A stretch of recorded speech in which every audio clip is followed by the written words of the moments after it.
Bonjour chers camarades boursicotteurs, j'espère que vous allez bien. Pour ceux qui me suivent assidûment, vous savez que j'ai déjà parlé à quelques reprises de Taiga, de son modèle d'affaires et je vous ai même partagé mon analyse financière sur l'entreprise. Alors pour ceux qui ne savent pas ce qu'est Taiga, je vous invite à aller écrire dans la barre de recherche YouTube Joe Finance Taiga afin que vous puissiez visionner mes vidéos précédentes sur le sujet.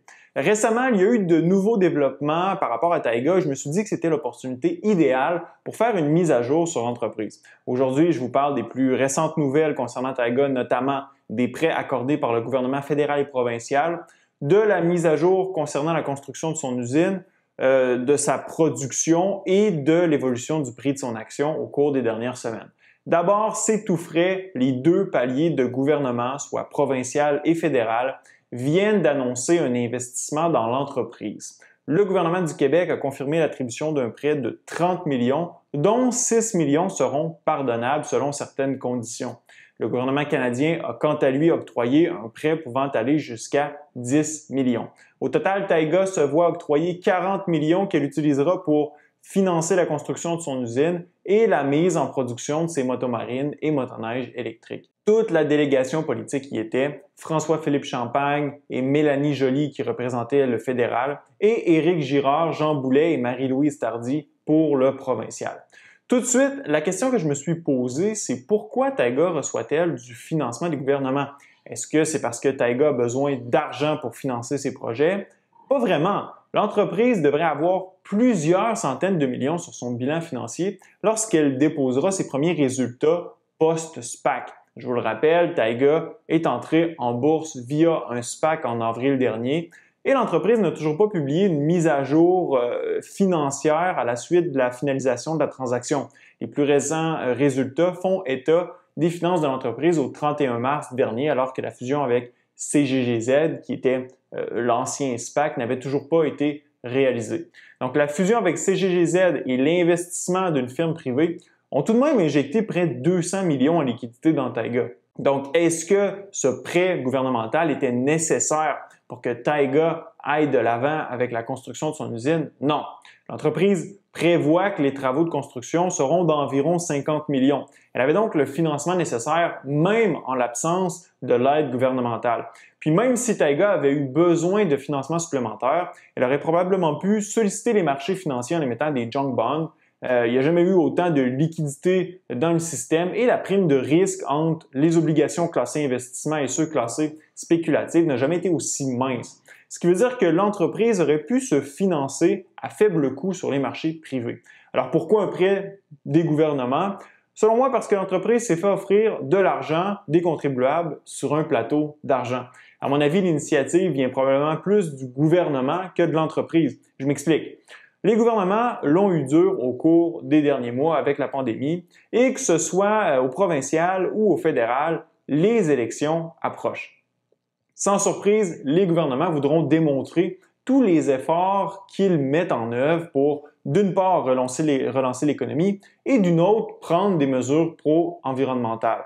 En finançant les entreprises dites vertes, les gouvernements font d'une pierre deux coups et ajoutent un élément à la liste des mesures prises pour répondre aux attentes de la population et qu'ils pourront répéter en campagne électorale.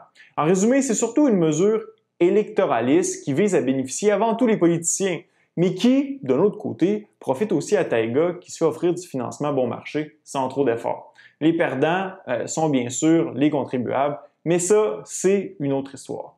Vous n'avez qu'à lire les déclarations des politiciens qui étaient sur place et ça parle de soi. Par exemple, Mélanie Joly qui dit « Les valeurs des moteurs Taiga concordent également avec nos priorités en matière d'électrification des transports, de lutte au changement climatique et de développement économique régional structurant. En misant sur ce projet novateur à Shawinigan, nous investissons aussi dans le mieux-être des générations futures. » Peu importe, Taiga a maintenant plus de capital pour la construction de son usine et de sa ligne de production. Tant mieux pour eux, mais aussi tant mieux pour les actionnaires de l'entreprise. Maintenant, parlons des développements par rapport à l'usine qui doit être construite à Shawinigan. Sans surprise, la première pelletée de terre n'est pas encore faite, que le projet est déjà contesté.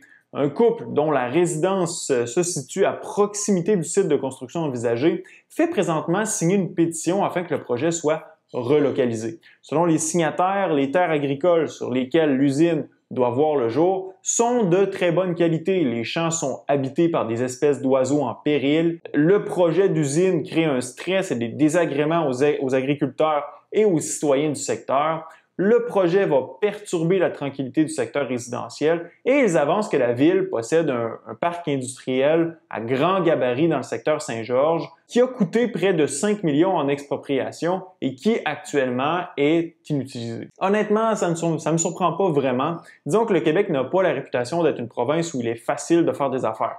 Heureusement, le maire de la municipalité semble comprendre qu'une entreprise comme Taiga plusieurs municipalités seraient prêtes à l'accueillir en raison des retombées économiques qu'elle amènera avec elle. D'ailleurs, les champs en question seraient déjà zonés industriels, ce qui devrait accélérer le processus de règlement avec les citoyens mécontents.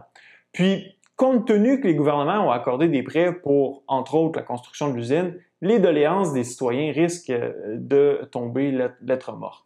Dans tous les cas, Taiga doit s'assurer que la construction débute très bientôt si elle veut espérer débuter sa production dans ses nouvelles installations au courant de l'an prochain. Pour pallier au délai possible dans la construction de l'usine ou simplement pour répondre à une demande plus forte qu'anticipée, c'est difficile de dire quel est le réel motif derrière la décision, l'entreprise a doublé sa production dans son centre de recherche et développement à Montréal en ajoutant un second centre de développement.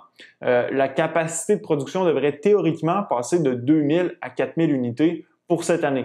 Par ailleurs, bonne nouvelle, malgré les difficultés d'approvisionnement en semi-conducteurs, l'entreprise débutera la production cet été pour le Orca Carbon et Founders Edition, dont les premières unités devraient être livrées en septembre 2021. Du côté des motoneiges, la production débute aussi cet été pour que les premières livraisons puissent être faites en décembre 2021. Si l'entreprise est capable de produire et de livrer 2000 unités ou plus en 2021, ce serait très positif et participerait peut-être à donner un peu d'oxygène au prix de l'action qui a connu des difficultés depuis la conclusion de la transaction du SPAC. L'action a quasiment chuté de 50%. Au final, je m'en fais pas trop. Ça reste une entreprise hyper spéculative, mais qui, selon moi, a un bon potentiel de réussite. Puis si j'aimais l'action à 15 $, je ne vois pas pourquoi je l'aimerais moins à 8,80 $. Je continue à suivre le dossier et je ferai une nouvelle mise à jour lorsque les premiers états financiers post-SPAC seront publiés. Enfin, laissez-moi savoir ce que vous pensez de ce prêt des gouvernements à Taiga et si vous croyez que l'entreprise réussira à bâtir son usine à Shawinigan malgré la grogne de certains citoyens. Ce fut un plaisir d'être avec vous. À la prochaine.